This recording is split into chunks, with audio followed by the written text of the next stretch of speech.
Hey everybody, all of you high school students all across Alberta. Thank you for joining us. Now, as you know, we're not doing this live anymore. So if you are checking it out on Friday, we taped it earlier on Friday. Or if you're checking it out on Tuesday, Wednesday, Thursday, whatever, thank you for participating. All right, so what are we doing? We're talking about systems. Last time, the last teaching session, which was about how long? 20, 25 minutes? 25 minutes. On teaching, on systems, introducing this concept of systems. In all of these little coaching sessions we had, I'm joined by Gina. There she is. How you doing, Hello. Gina? I'm good, thank Lovely you. wife, Gina. And we're going to talk to you about systems today. Now, what was the whole point? That in today's 21st century, if you want to be successful, then you have some tools or some systems that you can use to get things done. Archimedes, that was the example I used in the teaching session. Archimedes, the great mathematician, he used a fulcrum and a lever. He used a compound pulley. He used those systems to be able to do more than he could do on his own. A bicycle, you can do more than you could do on your own. So for you as a high school student, if you can catch this concept of systems thinking, you can do amazing things. Now, at the beginning of this week, and correct me if I'm wrong, Gina, at the beginning of this week, we sent a video about time, right? We sent the time video to all of you. And you can come to me, Jeff. And that time video was about maximizing the use of your time. Now, it was geared towards adults, right? I mean, it was. It was geared towards adults. But we're going to unpack it a little bit and make it more relevant to you as a young person. And we're going to do that by just having a dialogue between Gina and I of how you could use these concepts to help you in your everyday life as a young person with dreams and goals and things you want to accomplish. So Gina, you were a dancer. I was. And you danced all over the world. Mm-hmm. And when you were in high school, which was just literally months ago. No, correct. Just kidding. It wasn't months ago. Years ago. Not too many years ago, though. Not too many. Not too many. Enough years that I wouldn't get in trouble. Right. But not too many years. Right. Okay, anyways. So when you were a dancer, you had a dream to dance on Broadway. What was your dream? Just to kind of make a living doing what I wanted to do, doing what I love, doing what I knew. Which was dancing. And yeah, and I didn't really care how or what, because I'm not much of a performer, which is difficult in that arena. If you're not much of a performer, dancing is hard, but I wanted to make a living dancing. Okay, so your dream was to dance. And for some of you out there, your dream is to dance, or your dream is to play hockey, or your dream is to ride a quad, or professionally on a motorcycle, or BMX, or whatever. Some of you, your dream is to create the newest, hottest video game, or your dream is to be work as a heavy equipment operator, or you want to be an astronaut, or whatever. Dream. Your challenge is, and Gina's challenge was, how do I get to my dream? By bringing as many of the 168 hours that you have in your week, that we all have in our week, into alignment with the activities that you do. So bringing the activities that you do in those 168 hours into alignment with your long-term dream. So at the beginning of the week, when we gave you that time video, maximizing utilization of your time, we try to give you some principles that you could utilize to take the hours you have and make the most of them. I'm going to use Gina as an example because it's such a vivid example. So Gina, in your experience, you had dance practice, right? Or what do they call it in dance? Rehearsal? I mean, what do they call it? Well, class. Yeah, dance class. Right. And were you the most talented dancer? No. No. But you went on to great success in dance. So what do you attribute the great success that you had if you weren't the most talented dancer? Well, the only way you can do it is hard work and is focus. I mean, real focus. You hear people talk about focus all the time. Focus, people. But it's a goal, and it's got to be constantly in your mind, in the forefront of your mind at all times, or else it's not going to happen. Okay, so let's stop right there. Couple of keys. Gina goes on to have great success. Number one, she had a goal. In your life, you play all kinds of different roles. You're a student. Some of you are an athlete on a team or whatever, individual sport, team sport. Some of you might play in the band.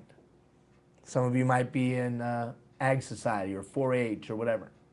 So you have roles that you play. You're also maybe a brother or a sister. You're somebody's child, right? Maybe even you have a job. Various roles that you play. And each one of those roles, you should, but perhaps don't, have some goals. As a student, do you have some goals? As an athlete, do you have some goals?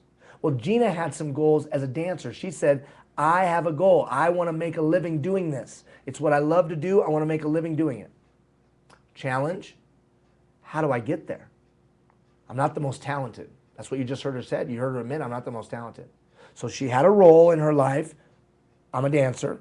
I want to be a dancer. She had a goal. I want to do it professionally. Not the most talented. Somehow she had to get from where she was at to what she wanted to become. That gap is about how you use your time. That gap, I would suggest, is not about how much money you have in your bank. Gina, let me ask you a question. Was your family rich? No. Could you pay for dance classes? No. Sometimes, but not all the time. So no, couldn't pay for dance classes, sometimes, not all the time. How did you learn to dance? A lot from watching TV. I had basics from before, but you know, when money was tight, I turned to anything I could. I watched TV. I would record anything that had on my VHS. Anything now we know how that old you would are. have, actually beta, anything that would have dance on it, and they don't know what I'm talking about right now. But you know, and that's the funny thing is that's what is happening today. You had that Filipino ice skater in the Olympics this past winter, and he learned to ice skate from YouTube. Yeah, you now know? stop and think about that. So Gina had to watch TV, record it on her VHS, and then watch it later to teach herself how to dance. But you could just go to YouTube and learn whatever the thing is you're passionate about. So follow me here. She didn't have money, and if I could share with some people, your father had passed when you were young. Mm-hmm. So single mom situation, right? So here you are, single mom, you had a brother, and you had another friend who you eventually adopted into your home. So you have two brothers, you and your mom. Right. And you got a dream to be a dancer. You had many odds stacked against you. But she had a goal. And listen to what she said. Listen, young person. She brought into alignment the time that was available to her, the resources that were available to her to help her reach her dream. Time. She used her time. Gina, how often would you say that you practice dancing? Every day, all the time. My brothers hated it. I would always be in front of the TV. They wanted you out of there. So here's my point to you, young person, that we can learn from Gina. Had a goal, had a dream, want to be a dancer. On many levels, odds against that. So what did she do? She said, I'm going to bring into alignment the resources that I have. I'll watch TV, record it, and watch those tapes later. You could go to YouTube, the University of Google. You could go to so many more places than she had available to her to reach your dream. But then she put in the time. She put in the time. She put in the time. And there is a direct correlation between the seeds of time that you plant and the fruit that you get. You want to be a great student? You better put in some time. You want to be great at designing a video game? You better put in some time into learning. You want to be great at athletics? You better put in some time. The problem is, how do we balance all that? So let me ask you a question, Gina. Were you good at balancing? Like academically and dance and the other roles that you played, were you good at balancing? Sometimes it would go into sometimes I would be very organized and very focused and be able to do my time well, and so other times not. Other times I would just be focused on one thing and one thing alone, and everything else kind of fell. So it was like this, right? It was kind of ebb Yeah. and flow, ebb and flow. So we don't want you to experience the same thing that Gina experienced. Yeah, things turned out great for her, but they don't always turn out great for everybody. And I'm sure you saw, Gina, dancers and others who couldn't balance, right? Right. So what's the key? The key is following the system that we presented, which is identifying the roles that you play. In your life, young person, you probably have maybe 8 roles, if not more, that you play. Your student, your athlete, dancer, extracurricular activity person, 4-H, whatever, rodeo, whatever you do. Your friend to somebody, your daughter to somebody, son to somebody, your brother, sister to somebody. You got some roles. And then you got time for yourself too. And somehow you've got to take the 100 hours to 110 hours that you have. Got to subtract sleeping and eating, riding around on a bus or a car. Got to subtract all that. Got about 100 to 110 usable hours. And how are you going to plug it in and distribute those 100 hours amongst the various activities or roles, I'm sorry, that you play? We suggested that what you do is identify the activities that give you the greatest return when you invest in them. So Gina, when you were dancing, what was the #1 activity that you did that made you a better dancer? Out of all the things you did, if you did this, it moved you forward faster than anything else. Probably stretching, maybe. Okay, so let's just use that. So stretching, because although you are long legs, you're not the tallest person in the world, right? No. So you probably were considered short for a dancer. Right. So you had to have great flexibility. So she had to put in time into that activity because that activity was going to take her further. How about for some of you that want to do well academically? Some of you that want to do well academically, you might say studying. But the knee jerk of studying, is it studying by yourself or with others? For some of you, when you study with others, you get so much more. It's so much more rich. If I had to put you in a room by yourself to study, you'd freak out. Others of you, though, you can't be in the group dynamic. You got to be by yourself. Think it through. Do the activity. Think it through again. So what is the approach that helps you? Or what is the activity that helps you that's going to make the greatest impact possible? You want to spend more time with your parents.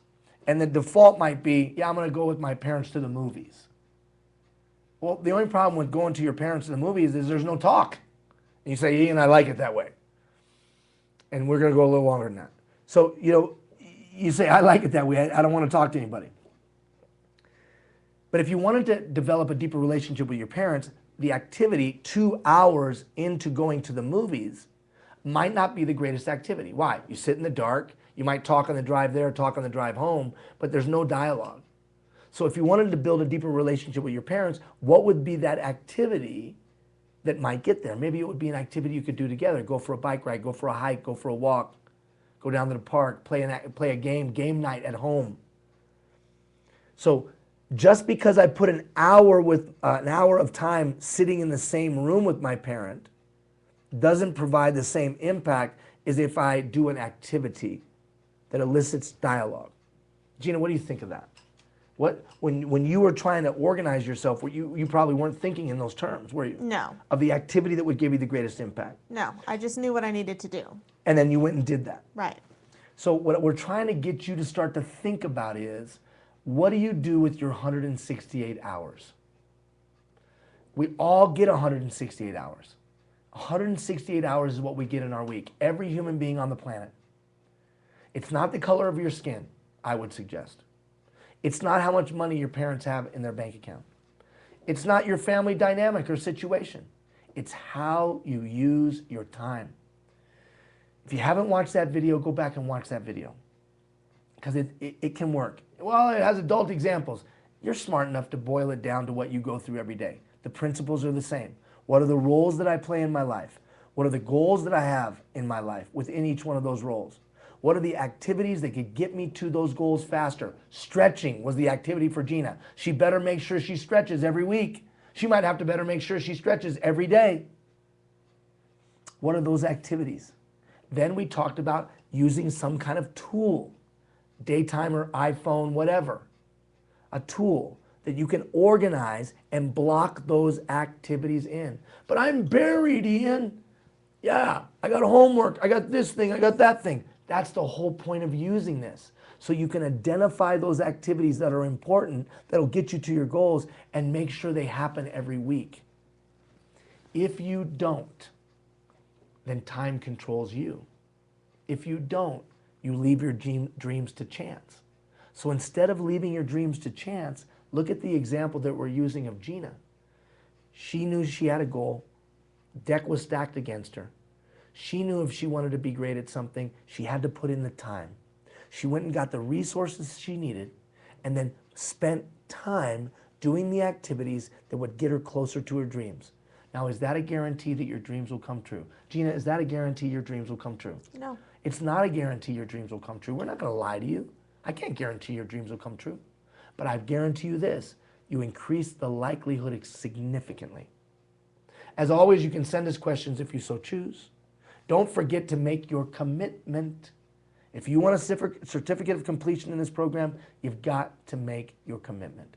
So that's some real world examples of how you can take the maximizing the utilization of your time teaching and bring it to the ground. On Monday, we're going to give you an exercise of how to track your time. And then on Friday, we'll tell you what it might mean.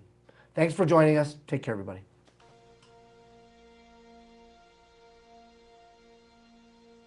There comes a moment when my heart must